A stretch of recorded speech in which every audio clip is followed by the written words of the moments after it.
MicroStrategy has 600,000 Bitcoin. Yep.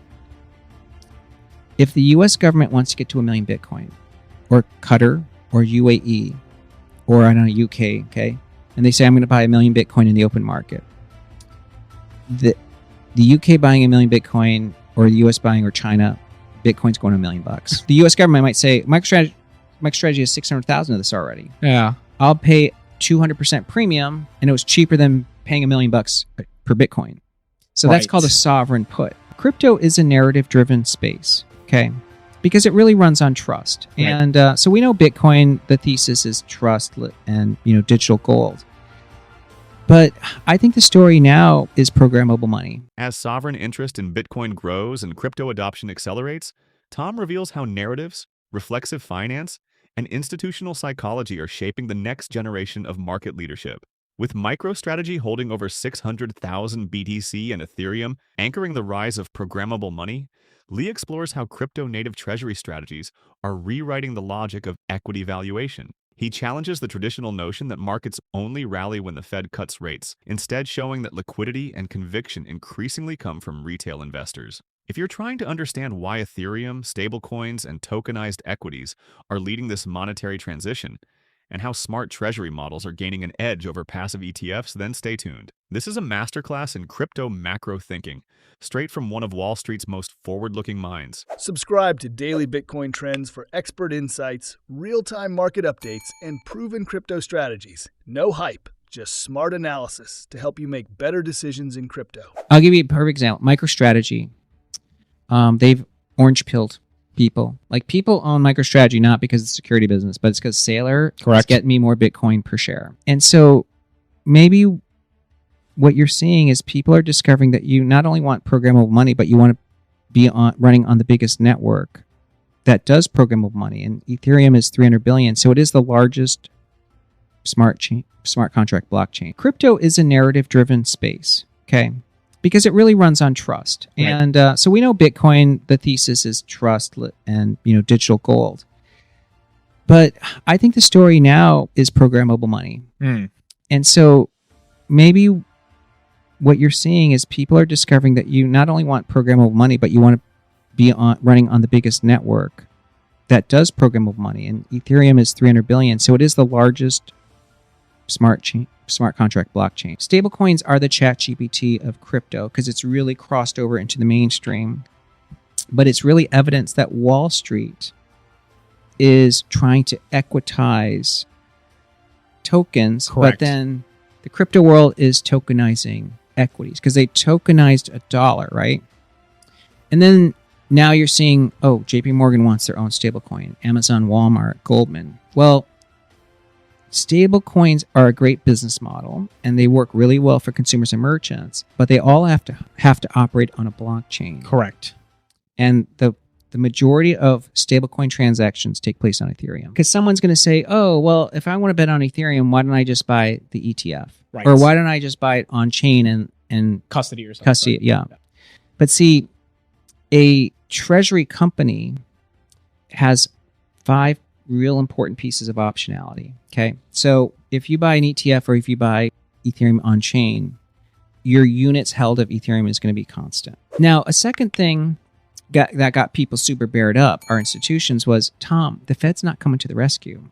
They said the only reason markets rally is the Fed cuts rates and unleashes money. And actually, our argument was that's actually an illusion. So our belief was that you'd still get V-shaped even if the Fed didn't cut. But a lot of people were saying, look, the Fed said they're not going to cut, right? So we're going to actually keep falling. Right. But instead we had the V-shaped recovery. Why were you able to see that it is an illusion to depend on the Fed to bail you out? Well, I think it is an illusion because when the Fed is adding liquidity, it's just giving the money to the banks. Right. So if the banks aren't lending, that was happening after 2008, they gave the money, the banks just built up reserves. Right. It wasn't sloshing around. Correct. So the more important money is actually retail. And that's there's 4 cohorts, 4 or 5 real distinct cohorts in the market today. So we know there's institutional. Right. There's non-US. Yep. Right. And Foreign. everyone's like, we're leaving the U.S. There is high net worth.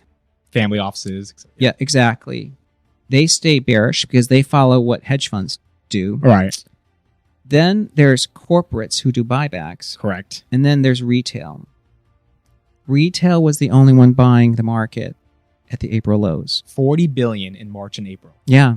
I'm very proud of the retail investor. Well, part of the reason they did is because they listened to you. So I guess the question here is, why do you think retail was able to see through? I mean, I know institutions have a fiduciary responsibility to sell, but why didn't they buy as heavy as retail?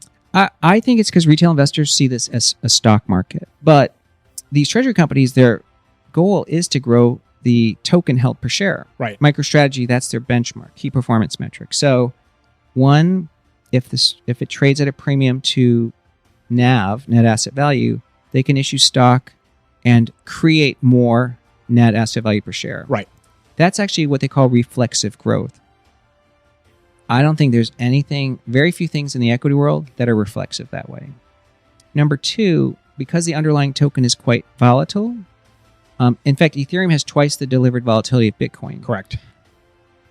If you held Ethereum an ETF, and you said, I want to leverage it and buy more Ethereum ETFs by borrowing money, the bank's going to charge you 10%. But if you're a treasury asset company, one, you're a corporation, so your cost of money is cheaper. But two, you can sell the volatility in the form of convertible or derivative, and then your cost of capital in MicroStrategy's case is zero. Right.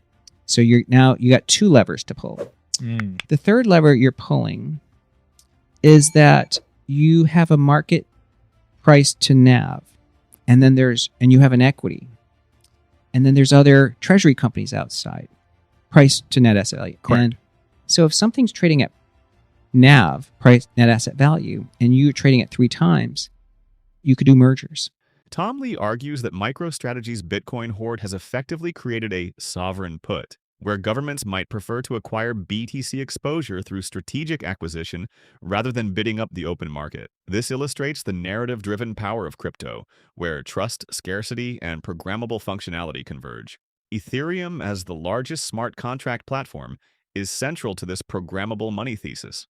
Stablecoins like USDT function as crypto's ChatGPT, driving adoption by tokenizing traditional financial rails. Lee emphasizes that retail investors, not institutions, led the recent V-shaped recovery by recognizing asymmetric upside in markets others had abandoned. Treasury companies like MicroStrategy or potential Ethereum-focused equivalents, unlike ETFs, can grow token exposure per share using low-cost capital, volatility selling, and premium-to-NAV issuance. An efficient, reflexive model ETFs can't match. Ultimately, Tom Lee's thesis is clear. Crypto treasuries powered by volatility, leverage, and narrative dominance are building next-gen financial infrastructure faster than Wall Street or central banks can comprehend.